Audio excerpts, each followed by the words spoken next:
ఆ రోజు పంత్ అన్న మాటనే తిప్పికొట్టి లక్నో సూపర్ జెయింట్స్ యజమాని సంజీవ్ గోయంకాకు ఇబ్బందికర పరిస్థితి ఎదురైంది. పంజాబ్ కింగ్స్‌తో మ్యాచ్ సందర్భంగా ఆ జట్టు అభిమానులు గోయంకాకు కృతజ్ఞతలు చెప్పిన తీరు వైరల్‌గా మారింది. ఆ రోజు పంత్ అన్న మాటనే తిప్పికొట్టి పంజాబ్ అభిమానులు పంత్‌ని దారుణంగా ట్రోల్ చేస్తున్నారు. ఆ రోజు వేలం సందర్భంగా పంత్ మాట్లాడుతూ, "నాకు ఒకటే టెన్షన్.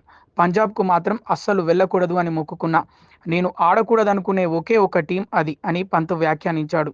దీంతో అప్పటి నుంచి పంజాబ్ జట్టు ఫ్యాన్స్ అతడిపై గుర్రుగా ఉన్నారు. అందుకే ఇప్పుడు పంజాబ్ చేతిలో పంత్ సేన ఓడిన తర్వాత గోయంకాకు ఇలా పంత్ గురించి సలహా ఇచ్చారు. "గోయంకా సాబ్, పంత్‌ను మీ జట్టులోకి తీసుకున్నందుకు వేల వేల దండాలు భాయ్. అతడు పంజాబ్ కెప్టెన్‌గా రానందుకు మాకెంతో సంతోషంగా ఉంది. ఒకవేళ తదుపరి వేలంలో రూ. 32 కోట్ల ఖర్చు చేయాల్సి వచ్చినా దయచేసి పంత్‌ను మీతోనే ఉంచుకోండి" అని సదరు అభిమాని గట్టిగా అరిచాడు. అయితే ఇందుకు గోయంకా మాత్రం థాంక్యూ అన్నట్లుగా నవ్వుతూ అభివాదం చేశారు.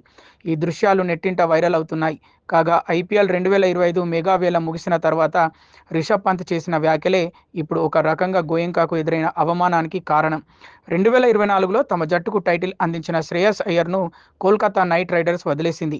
ఈ క్రమంలో అయ్యర్ కోసం కూడా ఫ్రాంచైజీలు ఎగబడగా పంజాబ్ రూ. 26,75,00,000కు సొంతం చేసుకుంది. ఈ నేపథ్యంలో పంత్, శ్రేయస్ ఖరీదైన ఆటగాళ్లుగా నిలవగా ఇద్దరికీ తమ ఫ్రాంచైజీలు కెప్టెన్సీ బాధ్యతలు అప్పగించాయి. కెప్టెన్‌గా, బ్యాటర్‌గా శ్రేయస్ అయ్యర్ సూపర్ హిట్. పంత్ విఫలం. అయితే శ్రేయస్ ఇటు కెప్టెన్‌గా, అటు బ్యాటర్‌గా సూపర్ హిట్ అయ్యాడు. గతేడాది 604 పరుగులు చేసిన ఈ ముంబైకర్ జట్టును ఫైనల్‌కు చేర్చాడు. మరోవైపు పంత్ మాత్రం దారుణంగా విఫలమై విమర్శలు మూటగట్టుకున్నాడు. గతేడాది కేవలం 269 పరుగులు చేసిన పంత్ కెప్టెన్‌గాను ఫెయిల్ అయి జట్టును 7వ స్థానంలో నిలిపాడు. ఇక తాజాగా ఐపీఎల్ 2026లోనూ పంజాబ్ జైత్రయాత్ర కొనసాగిస్తుండగా లక్నో వరుస వైఫల్యాలతో సతమతమవుతూ ఉంది. ఈ క్రమంలో స్టాండ్స్‌లో ఉన్న సంజీవ్ గోయంకాకు పంజాబ్ అభిమాని దిమ్మ తిరిగేలా కౌంటర్ ఇచ్చాడు. లక్నో సూపర్ జెయింట్స్ యజమాని సంజీవ్ గోయంకాకు ఇబ్బందికర పరిస్థితి ఎదురైంది.